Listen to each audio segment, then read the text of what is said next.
Este programa contém reconstituições e imagens reais de assassinatos que podem ser inadequados para alguns telespectadores.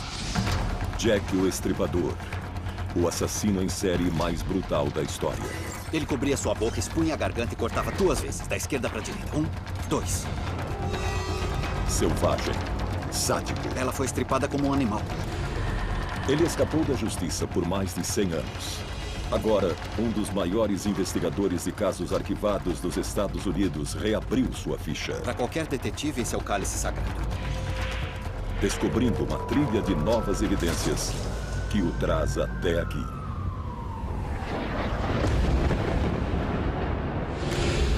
Jack, o Estripador. A caçada por Jack o Estripador começa em um lugar incomum. A cidade de Nova York. Eu já vi gente com cabeça cortada no colo, já vi bebês jogados em lixeiras, pessoas enterradas vivas. Já vi as coisas mais arrepiantes que se pode imaginar. Ed Norris é um investigador que passou a vida inteira resolvendo crimes terríveis. Em 24 anos como policial se vê de tudo. Não é agradável, mas resolver crimes que parecem insolúveis é a minha vida. Como um detetive veterano de homicídios e fundador do Esquadrão de Casos Arquivados da Polícia de Nova York, ele solucionou seus 27 primeiros casos em apenas 6 semanas. Agora, ele enfrenta um grande desafio. Um caso de quase 120 anos. É um dos casos mais chocantes não só da história de Nova York, mas da história americana. Em 1891, a prostituta Carrie Brown foi assassinada no Lower East Side de Manhattan. O bairro era uma das áreas mais perigosas de Nova York na época do crime. E como estamos vendo, não mudou muito em 100 anos. Não recomendo andar por aqui sozinho à noite. Um século atrás, as prostitutas trabalhavam abertamente nos bares da região. Entre elas, Carrie Brown, de 56 anos. Uma atriz fracassada conhecida como Velha Shakespeare. Então esse é o lugar. Há pouco mais de 100 anos, Carrie Brown foi assassinada aqui. 11 da noite, 23 de abril de 1891. Carrie Brown leva um cliente ao hotel decrépito que ficava nesta esquina. O Hotel East River era mais um bordel decadente numa rua de bordéis decadentes. Na época, o quarto custava 25 centavos e o programa 50. Mas naquela noite, um estranho tiraria Carrie Brown das ruas para sempre. O caso nunca foi resolvido. A única pista deixada pelo criminoso foi seu perturbador método de assassinato. Odeio saber que um assassino se safou nas minhas ruas mesmo há 100 anos. Eu quero encontrar e expor o responsável. Não há evidências físicas ou testemunhas. Tudo o que Ed tem para resolver este caso são documentos de mais de 100 anos atrás. Eu já investiguei centenas de casos arquivados e a primeira coisa que nós fazemos é pegar a ficha do caso e ler. Arquivo Municipal de Nova York. Tudo o que restou do caso de Carrie Brown está aqui. Este é o atestado de óbito do condado de Nova York na época. Aqui está ela. Carrie Brown, 1891. Carrie Brown era uma imigrante inglesa. Após a morte de seu marido, a pobreza a levou à prostituição. E esta é uma foto intacta da mulher que foi assassinada. Eu sempre fico meio emocionado nessas investigações. Tentamos manter uma distância profissional, mas sempre que entramos numa cena de homicídio e há fotos numa cômoda ou outro lugar das pessoas com suas famílias, é bem difícil. Quando o corpo foi descoberto, o legista local foi chamado para registrar a cena.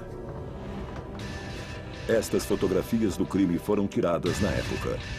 Elas são tão chocantes que não podemos mostrá-las por completo. Ela ficou assim. Essas são as fotos do corpo. Se ela estava viva, foi torturada. Se estava morta, foi mutilada. E, sabe, ninguém devia morrer assim. Ninguém.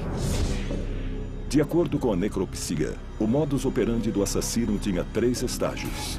Estrangular. Abrir o corpo. E, por incrível que pareça, espalhar as entranhas pela cama. Eu já vi prostitutas mutiladas, mas nunca vi um caso como esse. É um procedimento muito incomum. A pobre mulher foi estripada como um animal. Nossa, horrível. O relatório do legista fascinou a imprensa, que chegou a uma conclusão extraordinária. O famoso assassino em série britânico estaria solta em Nova York. Surgiu a teoria de que era Jack, o estripador. Incrível. Seria apenas sensacionalismo ou talvez um imitador? Ou o estripador teria cruzado os quase 5.000 quilômetros do Oceano Atlântico e deixado sua antiga área de caça. Em 1891, Jack, o Estripador, era o assassino mais famoso do mundo. Ele havia aterrorizado Londres com uma série de homicídios violentos e altamente peculiares. Para um especialista, cada assassino em série tem uma assinatura. No caso de Jack, ela é tão clara quanto uma impressão digital. Suas vítimas eram sempre prostitutas. Ele estrangulava e cortava a garganta delas, abria o corpo e removia as entranhas. Exatamente como na vítima de Nova York, Carrie Brown. Se eu estivesse investigando 2 homicídios na mesma época, na mesma cidade, com a mesma vítima, ou o mesmo tipo de vítima, o mesmo método e a mesma assinatura, para mim seria o mesmo assassino. Mas a questão é, Jack o Estripador veio a Nova York? O segredo, em qualquer caso arquivado, é encontrar as pistas ignoradas pelos investigadores originais. Nós reexaminamos as evidências básicas. É incrível o que um novo ponto de vista pode fazer por um caso. Ed quer uma nova opinião sobre a antiga necropsia. Os investigadores deixaram passar algo na época? Ela não foi só morta. Depois de matar, ele continuou trabalhando no corpo dela porque não estava satisfeito. Ele a abriu e basicamente a despedaçou brincando com ela. O Dr. Jonathan Hayes, médico legista sênior de Manhattan, já examinou milhares de vítimas de homicídio. Ele mostra a Ed um detalhe fundamental. Isso não parece um ferimento acidental. As 2 pernas do X têm quase o mesmo comprimento e é um X muito claro e limpo. Sim. Então parece uma lesão infligida propositalmente. Como se fosse uma marca, não é? Isso. Que por algum motivo ele quis deixar. Exato. Esse é o significado do X. Esse X pode ser muito importante. Muitos assassinos em série gostam de deixar marcas. Deixam alguma coisa na cena do crime, marcam a vítima, eles têm um modo operandi único. O que eles querem é chamar a atenção, e às vezes são pegos por isso. Os relatórios antigos trazem outro detalhe que atrai o olhar treinado de Ed. Incrível.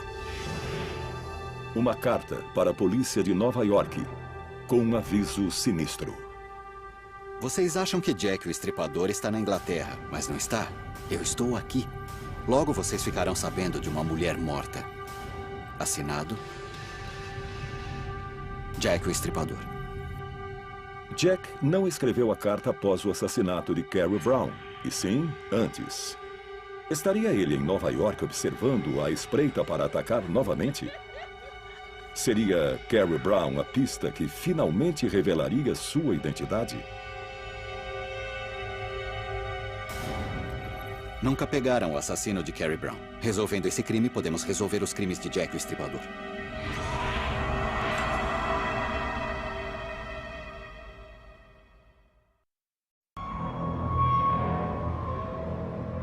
O investigador de casos arquivados, Ed Norris, está no encalço do famoso assassino em série Jack o Estripador. Jack o Estripador é o assassino em série definitivo, um dos maiores assassinos da história. E para qualquer detetive, esse é o cálice sagrado.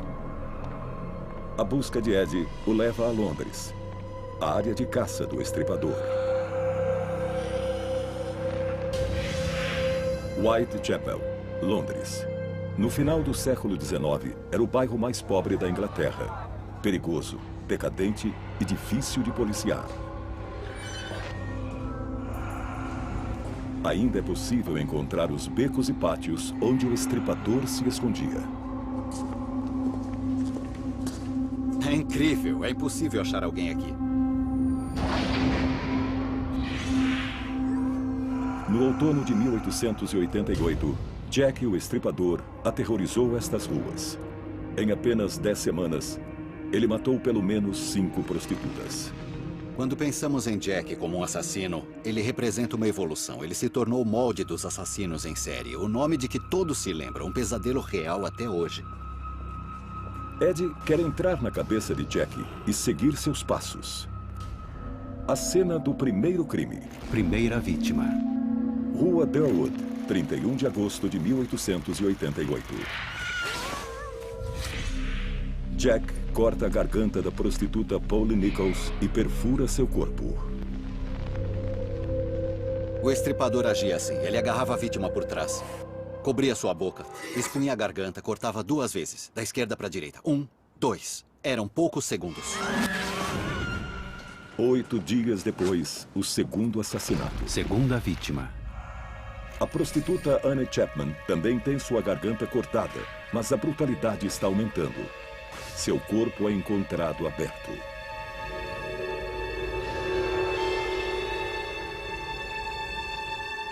A cena do crime, Rua Hambury. Na época, era um lugar repleto de pátios e becos, escuro. Um ótimo lugar para alguém se esconder, como outros lugares onde já trabalhei, cheios de becos, como Baltimore. Os criminosos usam a geografia local para escapar da polícia, e foi isso que Jack fez. As vítimas de Jack conheciam este labirinto. Ironicamente, foi o que as levou à morte. As prostitutas até hoje, pela natureza do que fazem, levam os clientes a lugares escuros e escondidos para fazer seu serviço. Então as prostitutas acabavam ajudando o Jack. Elas o levavam ao melhor lugar para serem mortas. Mas Londres era uma cidade movimentada, com pessoas nas ruas 24 horas por dia. É realmente possível que ninguém nunca tenha visto Jack. Por que não há testemunhas? Para descobrir por que Jack nunca foi pego, Ed visita uma antiga masmorra para ver como eram as condições em 1888. Naquela época, Londres era como o lugar onde estamos. Era muito escura. Não havia luz ambiente, clarabóias, nada do tipo. Além disso, as pessoas usavam carvão de baixa qualidade para aquecer suas casas. Isso gerava toneladas de fumaça preta, baixando uma cortina negra sobre a cidade. Eu vou mostrar uma coisa incrível. Dê uma olhada. Eu sumi e estou matando alguém. Era o que Jack fazia. Era muito fácil. Ele era como todo assassino organizado. Se aproveitava das condições. Prático e muito fácil. Terceira vítima. Em seguida, a prostituta Elizabeth Stride tem sua garganta cortada. Mas desta vez, algo é diferente. Stride não foi estripada. Parece que ele foi interrompido. Jack deixa a cena. 30 minutos depois, a 1,5 km, ele parte em busca da vítima número 4. Mas como ele chega tão longe coberto de sangue, sem chamar a atenção?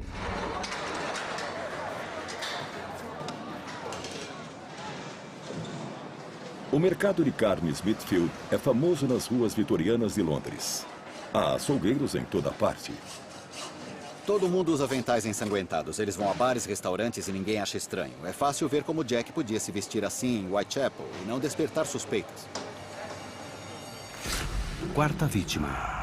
Jack está ficando mais ousado. As fotos originais da necropsia mostram a violência sofrida pela quarta vítima, Catherine Eddowes. Jack a abre totalmente e remove um rim. Poucos dias depois, a polícia recebe uma carta arrepiante, enviada do inferno. Com ela, um rim humano, infectado pela mesma doença rara diagnosticada em Catherine Eddowes. Senhor, envio-lhe metade do rim que extraí de uma mulher. Eu o preservei para você. A outra metade eu fritei e comi. Muito bom. Talvez eu envie a faca ensanguentada que usei. Aguarde. Prenda-me se puder. O rim não existe mais. Mas para Ed, a carta do inferno é uma pista fundamental sobre o estripador. Esse traço é um sinal de nervosismo. Existe um potencial explosivo. Sheila Kurtz é uma grafologista forense que ajudou no caso do filho de Sam. Pelo espaçamento das letras K e o tamanho dos Ks, é uma pessoa provocadora.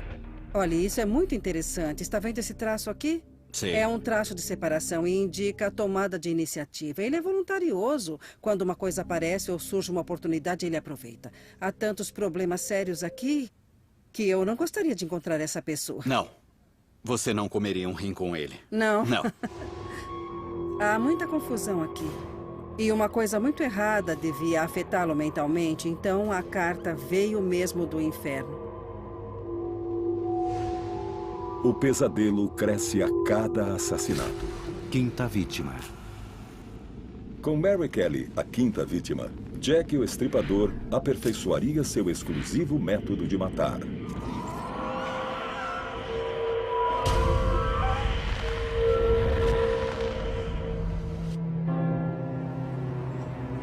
Os restos mortais de Mary Kelly são trazidos a esta igreja, St. Leonard's, para a necropsia.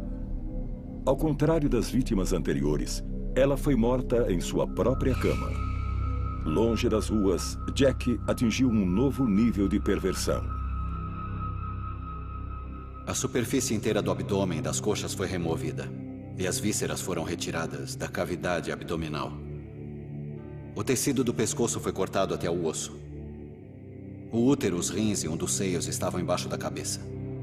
O outro seio perto do pé direito. O fígado entre os pés e o intestino do lado direito. E o baço do lado esquerdo do corpo. O pericárdio estava aberto e o coração ausente.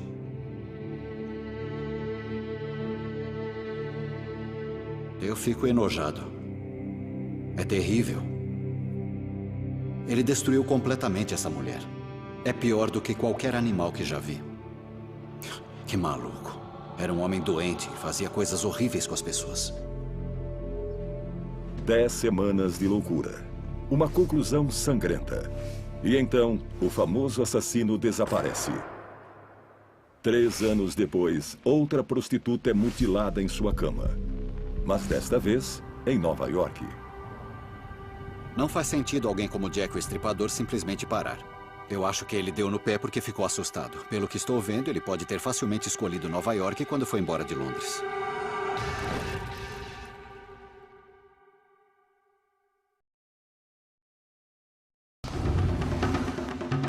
(7 de agosto de 1891).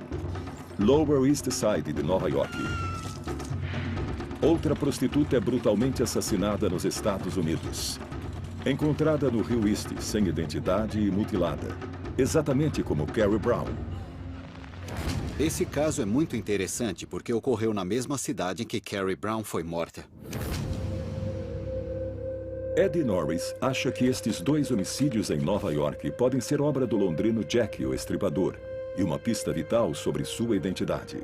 Ed está determinado a pegar o assassino. Digamos assim, se alguém na sua família fosse vítima de um crime, sua esposa, sua mãe, sua filha, você ia querer que eu pegasse o caso. Por mais de um século, detetives amadores sugeriram nomes para Jack o Estripador. Ed é o primeiro detetive de casos arquivados a examinar a lista com um olhar profissional. Alguns nomes são ridículos. Temos Oscar Wilde, Lewis Carroll. Esse tipo de gente é totalmente absurdo. O historiador londrino Richard Jones passou mais de 2 décadas estudando o caso do Estripador e investigando os principais suspeitos. Esse tipo de coisa impressiona, sabe? Realisticamente, quantos suspeitos são? Acho que podemos restringir a menos de 10 suspeitos viáveis. Pessoas que podem ter sido Jack o Estripador. Desses suspeitos viáveis, quantos podem ter ido para os Estados Unidos? Nós sabemos que vários deles estiveram lá, como Severin Klosowski. O primeiro é Severin Klosowski, um barbeiro de Whitechapel que matou suas 3 esposas. Ele estava em Nova York quando Carrie Brown foi morta. Francis Tambot era um americano peculiar e, sem dúvida, voltou aos Estados Unidos. Francis Tambot, um americano preso como suspeito pelos crimes de Londres. Ele estava em liberdade sob fiança quando fugiu para Nova York. O terceiro é James Kelly. Ele foi mandado para Broadmoor, só que fugiu de lá e virou um mistério. James Kelly, um assassino condenado, fugiu do hospital psiquiátrico Broadmoor nos arredores de Londres um pouco antes de o Estripador surgir. Agora, Ed tem 3 suspeitos e o Arquivo Nacional da Inglaterra pode lhe dar as evidências concretas de que precisa. Ele abriga milhares de arquivos policiais originais do caso do Estripador. É incrível. Uau! E Ed encontrou o que precisava. Uma pista-chave, ignorada no inquérito original. Este documento é um perfil do criminoso. O Dr. Thomas Bond, o principal médico legista da Inglaterra, acreditava que era possível conhecer assassinos por meio dos corpos que deixavam para trás. Ele examinou todas as vítimas do Estripador e montou um perfil que estava à frente de seu tempo. Quando pensamos num perfil psicológico, pensamos na CIA, no FBI, nessas coisas, e não em alguém que já fazia isso há 120 anos. Então é importante vermos o que ele viu e como ele pintou o retrato de Jack o Estripador. O relatório de Bond descreve a técnica do assassino em detalhes sinistros e precisos. Ele cortava a garganta rapidamente, da esquerda para a direita. Sua faca era reta e muito afiada. Tinha no mínimo 15 centímetros de comprimento com ponta. Nenhuma das vítimas ofereceu resistência, porque os ataques foram repentinos e letais. As lesões partem do mesmo ângulo. O assassino agia sozinho. Bond descreve um monstro. Por fora, respeitável, discreto e bem vestido. Por dentro, um maníaco insensível e vingativo. Ed tem um perfil muito claro do assassino. Ele parece idêntico aos assassinos em série de hoje. Para mim, ele seria alguém que vive em sociedade, uma pessoa comum, mas capaz de coisas terríveis se for provocado. Agora, Ed sabe que tipo de homem está procurando. E tem um plano para encontrá-lo. Vou pegar o relatório de Bond, que é uma ótima ferramenta. Vou pegar as características e traços que ele nos fornece, e infelizmente foram ignorados. Vou pegar tudo isso e cruzar com a lista de suspeitos que podem ter ido para os Estados Unidos. Está na hora de Ed reduzir sua lista. Severin Klosowski. Ele era um assassino e foi condenado à morte. Ele matava suas esposas com veneno. Envenenar o cônjuge é totalmente diferente de cortar a garganta de um estranho e remover seus órgãos. Então, a distância entre Klosowski e os crimes do Estripador é enorme. Francis Tumblety. Não desconfio de Tumblety. Ele não tinha histórico de violência, não tinha nenhuma agressão a mulheres em sua ficha. Não faz sentido. Além disso, ele era enorme. Era muito alto para aquela época e tinha um bigode gigante. Ele era uma figura, um personagem, alguém que chamava muita atenção. Se estamos atrás de alguém que se misturava à sociedade, podemos esquecer esse cara. Resta apenas James Kelly. Quando jovem, ele escapou de um hospício e foi um dos principais suspeitos do inquérito do Estripador. Alguém teve uma ideia, porque logo depois da morte de Mary Kelly, muito pouco tempo depois, a polícia foi atrás de James. Isso quer dizer alguma coisa? Alguém queria muito pegar esse cara. Antes de a polícia se aproximar, James foge e eles perdem o interesse. Mas isso não é o bastante para Ed. Agora James é seu principal suspeito. Mas Ed sabe que há um longo caminho pela frente. Estou interessado em James. Tenho que saber mais. Qual era seu estado mental? Havia relatórios médicos sobre sua sanidade? Ele podia ser um assassino em série? Ele foi a Nova York para matar Carrie Brown? Seria este o rosto de Jack, o Estripador?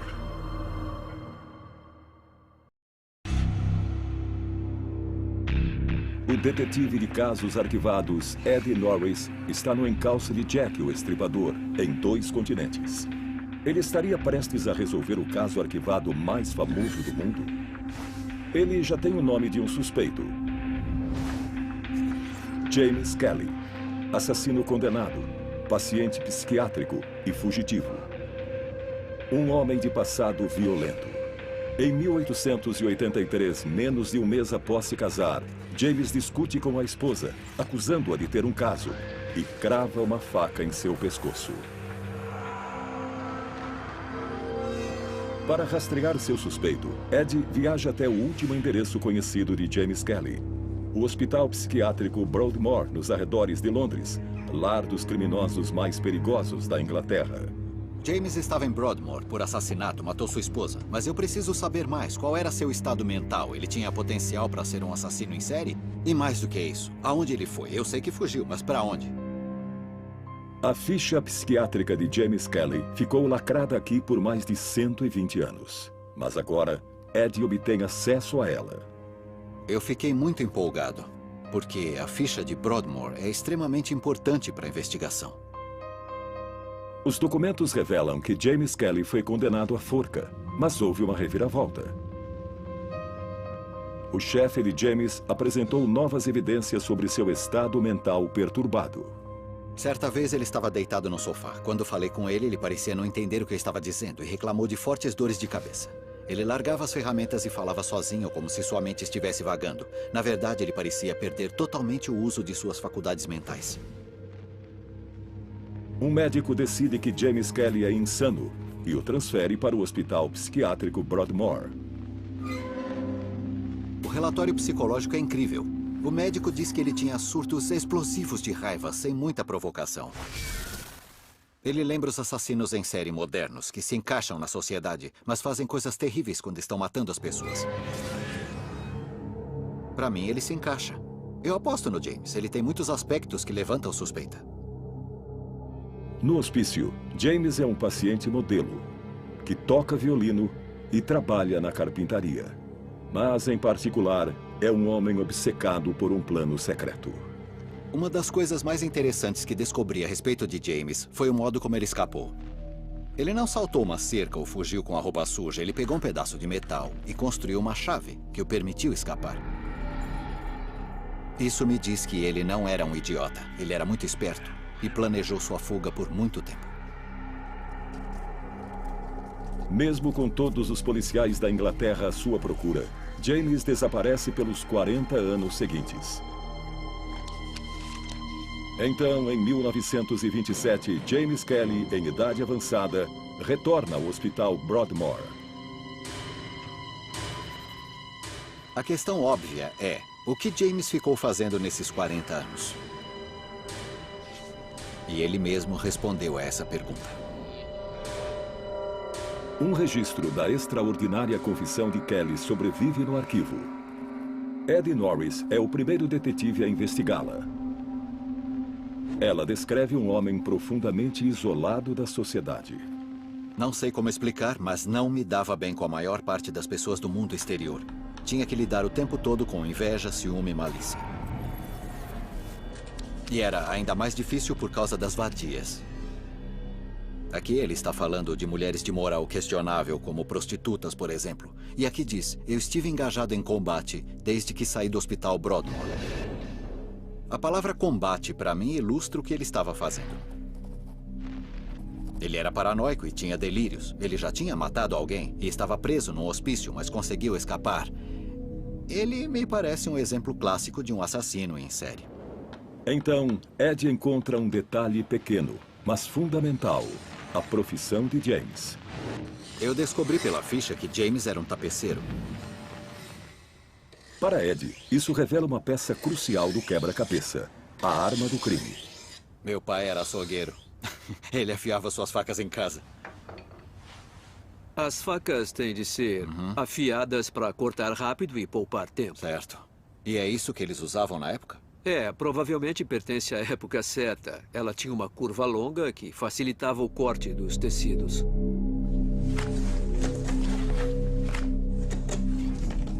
Um tapeceiro tem que saber lidar com facas. Tem que ser forte. Tem que saber usar essa ferramenta e, sem dúvida, pode usá-la como arma.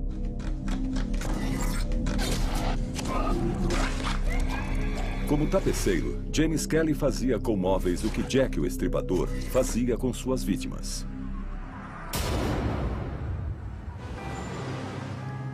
Ed está se aproximando de um culpado. E a confissão de James Kelly contém mais um segredo. Ele admite que, após sua fuga, foi para Londres. Era 1888, o ano do Estripador. Esse cara daria um ótimo Jack o Estripador. Temos alguém que cometeu um assassinato cortando a garganta da esposa com uma faca, e ele diz que foi para Londres. É perfeito porque foi na época em que os crimes do Estripador começaram. Imediatamente inicia-se uma onda de ataques a mulheres. Annie Millwood, esfaqueada repetidamente.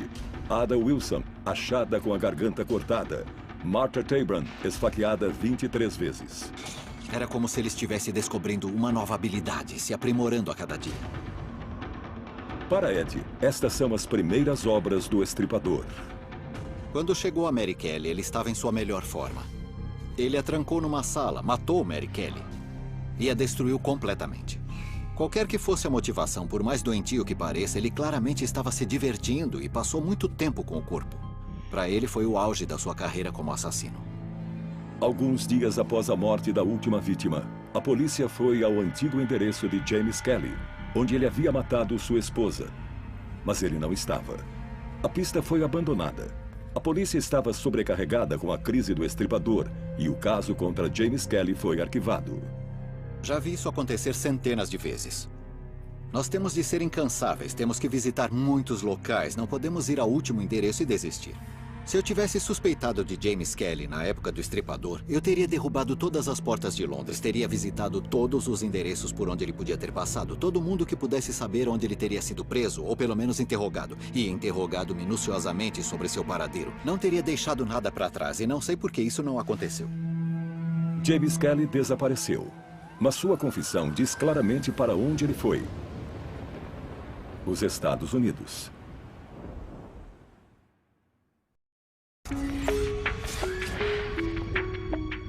O detetive de casos arquivados Ed Norris está em busca do assassino em série mais famoso da história, Jack, o Estripador. Seu principal suspeito é James Kelly, que matou a própria esposa e fugiu de um hospital psiquiátrico. Ed rastreou Kelly até Londres e o relacionou aos crimes do Estripador. Estou otimista a respeito de James, ele pode ser o cara. Ed descobriu 2 assassinatos brutais em Nova York que combinam com o método violento do Estripador.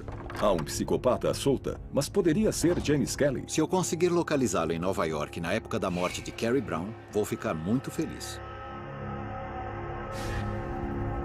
A confissão de James Kelly já o coloca nos Estados Unidos. Ele faz um relato de onde esteve, e ele esteve em muitos lugares. Ele foi aos Estados Unidos várias vezes, não só uma. É uma evidência excelente.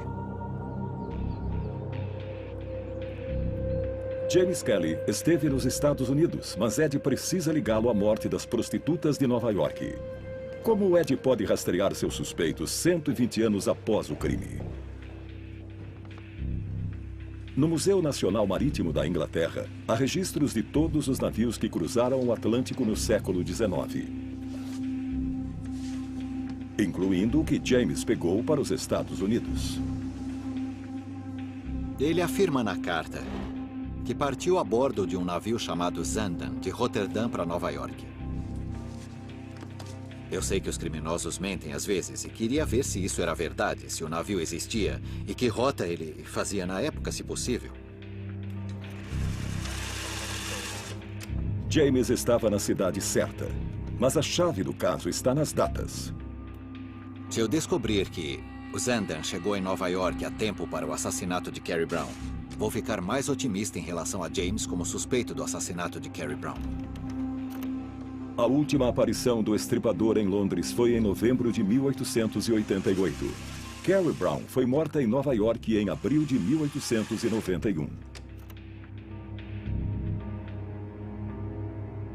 Olha só, aqui está. Achei.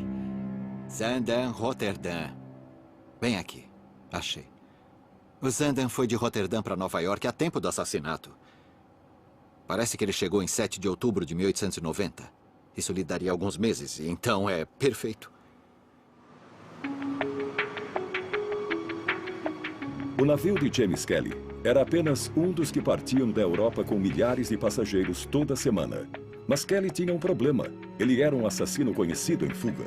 Como um homem procurado poderia entrar em Nova York? Na década de 1890, antes da fundação da Ilha Ellis, entrar na cidade era bem mais fácil, sem burocracia.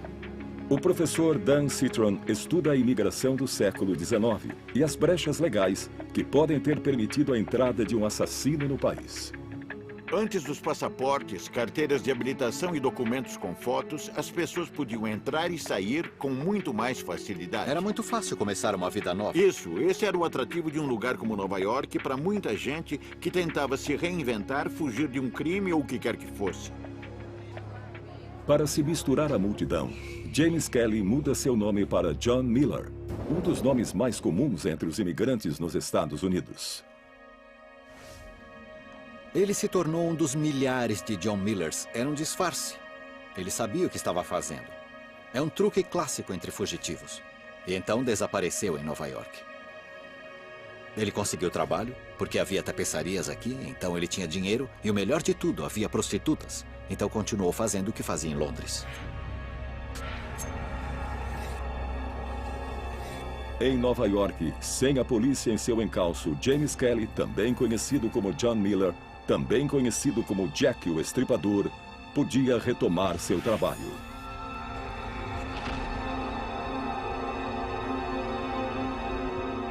E conhecendo o histórico de James Kelly, Ed descobre um novo padrão para os crimes.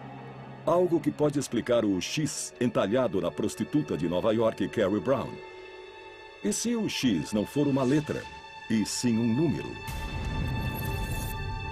O X pode ser importante porque nós sabemos de 5 vítimas.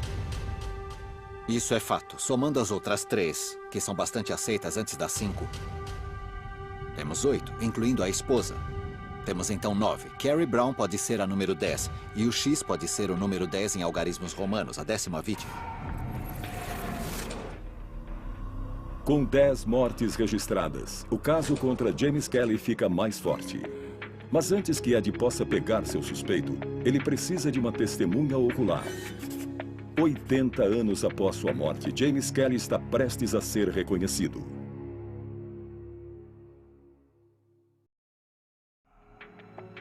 Na caçada por Jack o Estripador, Ed Norris está mais perto de seu principal suspeito. James Kelly, que matou a própria esposa, escapou de um hospital psiquiátrico e passou 40 anos em fuga. Analisando um arquivo centenário, Ed encontrou uma fotografia de seu alvo. Agora, Ed planeja usar uma técnica forense moderna para ver quais segredos a antiga foto pode revelar. Vamos pegar essa foto dele com 67 anos e ver se é possível rejuvenescê-la. É comum fazer o oposto. Pegar fotos de crianças desaparecidas e transformá-las em adultos. Eu já envelheci suspeitos jovens em fuga para descobrir como eles estão agora. Mas nunca fiz o contrário. E quero ver se é possível. Steve Mancusi foi artista forense sênior da polícia de Nova York por quase 30 anos. E ajudou a resolver alguns dos casos mais difíceis. Agora, ele vai remover 40 anos da foto de James Kelly. Com a velhice, a gravidade faz efeito e o rosto começa a ficar flácido. Eu o limpei para dar um visual mais jovem e vibrante. Então nós vamos fortalecer o corpo e começar a escurecer o cabelo dele. Eu nunca tinha visto o processo contrário. Os olhos dele eram problemáticos, então eu criei uma expressão mais jovial. A arte forense dá uma contribuição interessante às investigações. Muitas vezes, nós tiramos um coelho da cartola. Você não tem nada e nós lhe damos algo. Em 1888, o cabelo e o bigode tinham um estilo específico. E aqui está ele quando jovem. O passo seguinte é comparar o rosto de James com o do Estripador. Steve Mancusi carrega a melhor imagem conhecida de Jack o Estripador. As testemunhas do século XIX forneceram detalhes suficientes para a produção de um retrato falado moderno. Ele mostra um homem de 30 e poucos anos, com bigode e chapéu. Parecia que ele usava um chapéu de feltro. Foi o que as testemunhas viram. Então vamos colocar um chapéu parecido no James, para ter uma ideia de como ele ficaria. Jack o Estripador, lado a lado com o jovem James Kelly. É incrível. Eu tinha medo que ficasse bem diferente. Acho que acertamos na mosca. Agora estou mais otimista do que nunca. Como a gente fala na polícia, é o nosso cara. E acho que demos um rosto para Jack o Estripador.